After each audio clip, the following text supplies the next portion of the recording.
Preservativi distribuiti a scuola in occasione della giornata mondiale contro l'AIDS il 1° dicembre 2021, ma la Chiesa è contraria. Io sono Jack Calcetto e questo è Sveglia Veneto, il primo podcast dedicato all'informazione vista da Nord-Est.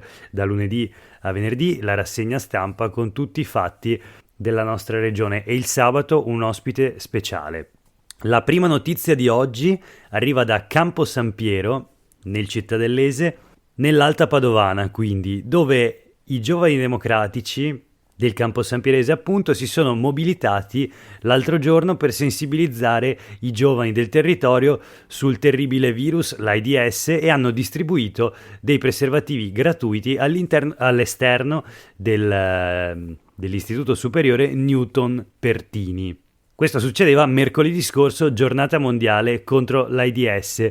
Dicono i giovani democratici del Campo Sampierese: ci siamo mobilitati perché resta molto da fare per sconfiggere il virus, ma i sacerdoti non ci stanno. Il pezzo firmato da Luca Marin sul Gazzettino di Padova di oggi ci spiega che l'iniziativa, sostenuta tra l'altro anche da Lila, la Lega Italiana per la lotta contro l'AIDS, ha suscitato la reazione dei parroci della cittadina antoniana, quindi di Campo San Piero, a dir poco titubanti sulle modalità di prevenzione alla malattia proposte dai giovani democratici, quindi diciamo sul preservativo distribuito nella scuola pubblica. Quest'anno anche noi abbiamo deciso nel nostro piccolo di mobilitarci, spiega appunto Giovanni Merlo, responsabile organizzativo del PD, anzi dei giovani democratici del Campo Sampierese. La situazione a livello mondiale è migliorata, ma rimane ancora critica in alcune aree del mondo e dobbiamo fare molta strada affinché questo virus così subdolo venga sconfitto definitivamente. Davanti al Newton Pertini, insieme ai presidi di prevenzione, abbiamo distribuito anche del materiale informativo, quindi volantini e libretti, contenenti informazioni importanti per conoscere il virus, proteggere se stessi e gli altri e combattere disinformazione e soprattutto lo stigma legato a questa malattia. Oltre a sensibilizzare i giovani, aggiunge Merlo, l'iniziativa vuole portare avanti un'istanza importante, e cioè batterci perché nei presidi di prevenzione i contraccettivi siano distribuiti gratuitamente o a costo ridotto a tutti gli under 26. Quindi c'è anche la proposta dei preservativi gratis portata avanti appunto dai giovani democratici. Naturalmente iniziativa accolta con favore da tutti gli altri circoli dei giovani democratici della provincia, e appunto che ricordano i dati dal 1981 ad oggi. Il virus dell'AIDS ha ucciso più di 25 milioni di persone, annoverandosi come una delle epidemie più distruttive e letali della storia dell'umanità. Ma nonostante tutti questi morti, sono ancora moltissimi gli stereotipi legati al virus dell'HIV, dicono i giovani democratici, come ad esempio l'idea che a prenderlo siano solo le persone che si prostituiscono o le persone omosessuali. Si tratta ovviamente di stereotipi. E appunto anche per combattere questi stereotipi l'iniziativa di mercoledì scorso, che però è stata criticata diciamo dalla Chiesa e in particolare dai parroci di Campo San Piero, che sono venuti a conoscenza della distribuzione gratuita dei preservativi davanti all'unica scuola secondaria della zona e hanno commentato amaramente quanto accaduto mercoledì scorso. Io sono preoccupato non solo come parroco, ma soprattutto come cristiano per la deriva dei valori della società in cui stiamo vivendo, afferma Don Bruno Bevilacqua della parrocchia di San Marco. Non nego i pericoli dell'AIDS, ritengo che una campagna di informazione sia necessaria, ma onestamente credo che per risolvere il problema non ci sia solo il contraccettivo. Serve ben altro, a cominciare da una cultura meno consumistica ed egoistica, dice appunto il parroco della parrocchia di San Marco. E sulla stessa lunghezza d'onda un altro parroco di San Pietro invece, Don Claudio Bosa: questi sono problemi complessi che vengono affrontati in modo semplicistico solo per provocare, alla fine non aiutano nessuno a crescere, serve più educazione e formazione se vogliamo aiutare e aiutarci. Sicuramente è importantissima l'educazione e la formazione, ma il consiglio di Sveglia Veneto, e quindi il mio consiglio è se avete l'occasione, mi raccomando, utilizzate il preservativo, magari quello gratuito che sia distribuito dai Giovani Democratici o meglio ancora direttamente dallo Stato o dalla Regione, meglio ancora. Questo per quanto riguarda la prima notizia di oggi, 3 dicembre 2021, ma proseguiamo con una breve carrellata di tutti i titoli relativi alla pandemia a nord-est che procede a sprombattuto in questa quarta ondata del Covid. Ci sono una marea di numeri che non vi elenco, ci sono 2 parametri da giallo da zona gialla, diciamo, nella nostra regione, il Veneto, e che comunque è in buona compagnia. C'è il tema delle mascherine all'aperto e quindi sempre più città, tra le quali Venezia e Cortina, decidono con ordinanze del sindaco di rendere obbligatoria la mascherina anche all'aperto o quantomeno in alcune zone. C'è la novità relativa al fatto che i tamponi nei Covid point saranno negati a chi non è vaccinato, o meglio, nelle ULSS del Veneto non sarà più possibile effettuare tamponi non diagnostici e quindi verrà fatto il test solo a chi ha sintomi o comunque è stato in contatto con persone positive, insomma chi diciamo ha la prescrizione medica per effettuare un tampone. L'assessora alla sanità dice gli altri possono andare in farmacia. C'è il tema delle prestazioni non urgenti che verranno sospese per lasciare spazio a tutte le iniziative di contrasto alla pandemia, e quindi c'è la critica da parte del Partito Democratico che dice sbagliato sospendere le prestazioni non urgenti. La Lega risponde il personale è a dura prova, e proprio sulla questione del personale, che è la questione ormai per la sanità del Veneto, c'è un titolo interessante: anestesia e pronto soccorso e caccia a 300 introvabili, questo sul Gazzettino di oggi. Azienda Zero va a caccia degli introvabili, sono i medici di anestesia, rianimazione e pronto soccorso, unità operative che anche in Veneto sono gravemente sguarnite di camici bianchi a causa della mancata programmazione passata sul piano formativo e dalla fuga dai reparti ad alto tasso di stress. Quindi in sostanza il problema del personale è dovuto alla mancata programmazione passata. Usando la metafora diciamo bellica che va alla grande per descrivere la pandemia del Covid, si potrebbe dire: in tempo di pace non abbiamo costruito e ora in tempo di guerra chiaramente non siamo preparati. In ogni caso i medici che non sono soldati mancano, e quindi per esempio sul Corriere del Veneto abbiamo un'altra notizia: medici e infermieri telefonano allo psicologo esausti per la riapertura dei reparti Covid e il ritorno agli scafandri. Insomma, i risvolti diciamo psicologici per il personale sanitario impegnato da 2 anni ormai in una situazione di assoluta emergenza. Sempre sul Corriere del Veneto c'è una notizia relativa ai Novax convertiti. Questo diciamo è il titolo, che è relativo alle persone che adesso vanno a effettuare la prima dose di vaccino anti-Covid in fila per l'iniezione dopo la malattia. Insomma, questa è la notizia, che in realtà è relativa al boom che c'è stato, l'ennesimo aumento diciamo delle persone che vanno a effettuare la prima dose, ma anche il booster. E infatti c'è un altro titolo: record di vaccinazioni per quanto riguarda la terza dose, superati addirittura gli obiettivi posti da Figliuolo. Ancora sui quotidiani del gruppo Gedi: boom di prime dosi, code e proteste, super lavoro per i centri di profilassi dell'ULSS 3, raggiunte le 7.000 vaccinazioni in un giorno. Insomma, comunque ci sono proteste per le lunghe code, poche sedie e molta attesa, però il richiamo comunque una liberazione.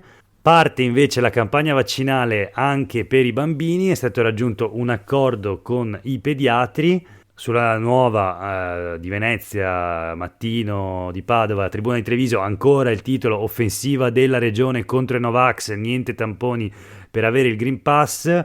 L'assessora regionale: dobbiamo ragionare in termini di priorità, basta test gratuiti anche per le visite all'RSA. Ma nel Veronese monta la protesta, così si penalizzano i parenti degli anziani, dice Carlo Bergamasco, presidente della fondazione Don Mazzatti d'April, che gestisce una RSA a Bolca di Vestanova, a Monteforte d'Alpone.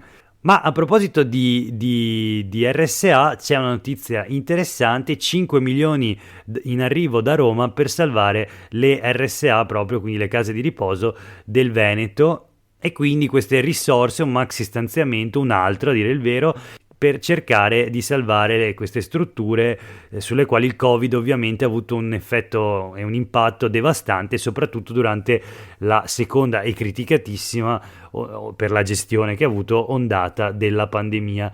È brutto da dire, ma ovviamente questa seconda ondata ha avuto un impatto anche sui bilanci delle case di riposo del Veneto, che naturalmente si sono trovate ad avere letti freddi e mancati accessi, e ovviamente acquisti massicci di dispositivi di protezione, sanificazioni extra straordinarie, assunzioni a termine dei sanitari, insomma tutte voci che pesano come macigni sui bilanci delle case di riposo del Veneto, che quindi forse potranno tirare un po' il fiato, diciamo, con questi 5 milioni in arrivo dal governo.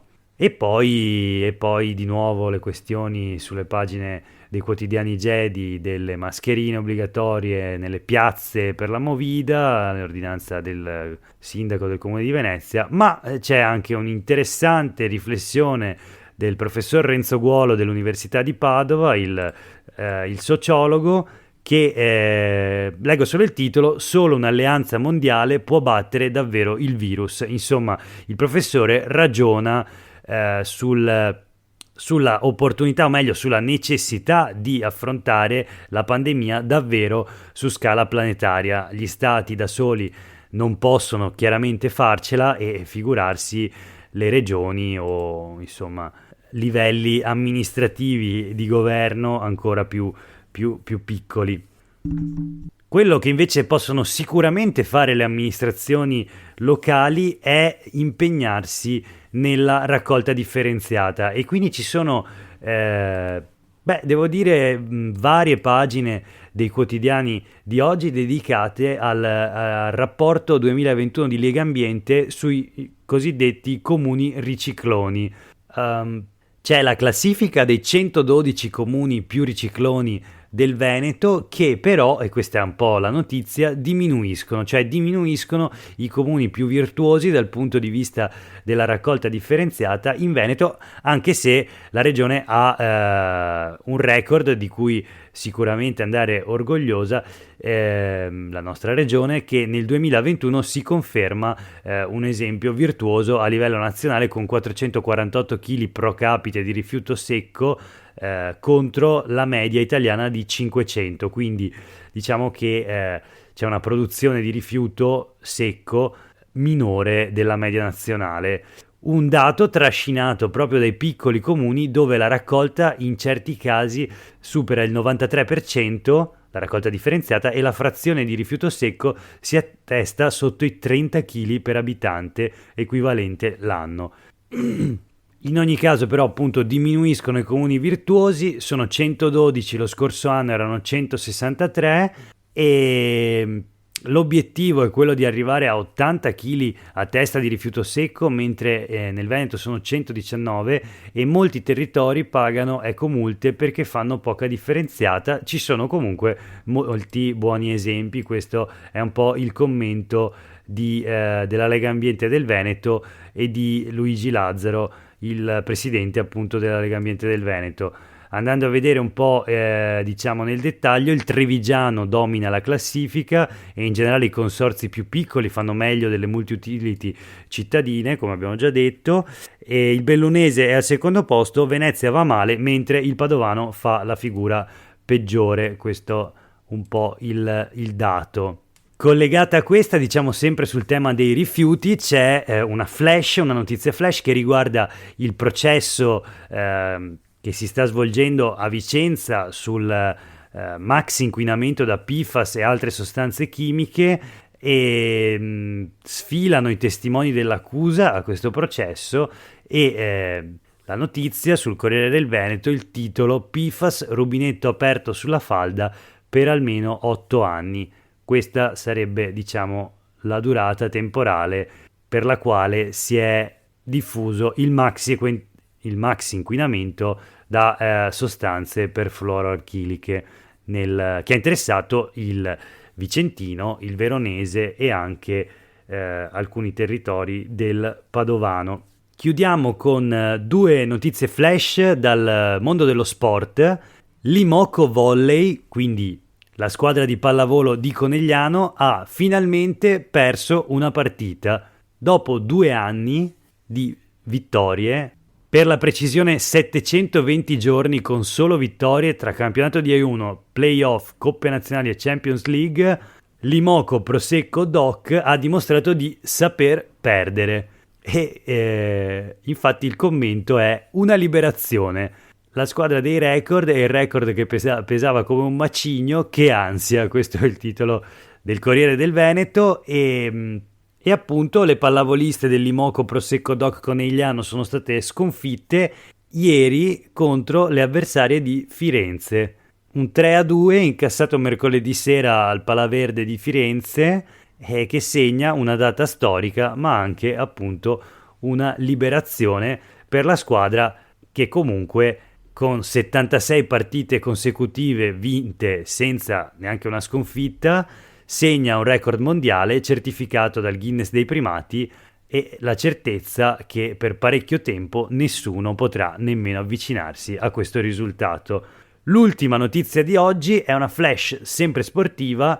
Si disputeranno a Jesolo i mondiali di karate del 2024, previsti in arrivo circa 6.000 atleti. Per oggi è davvero tutto, grazie per aver ascoltato Sveglia Veneto, io sono Jack Calcetto, ci sentiamo nel fine settimana con una puntata speciale, oggi è venerdì 3 dicembre 2021, buona giornata.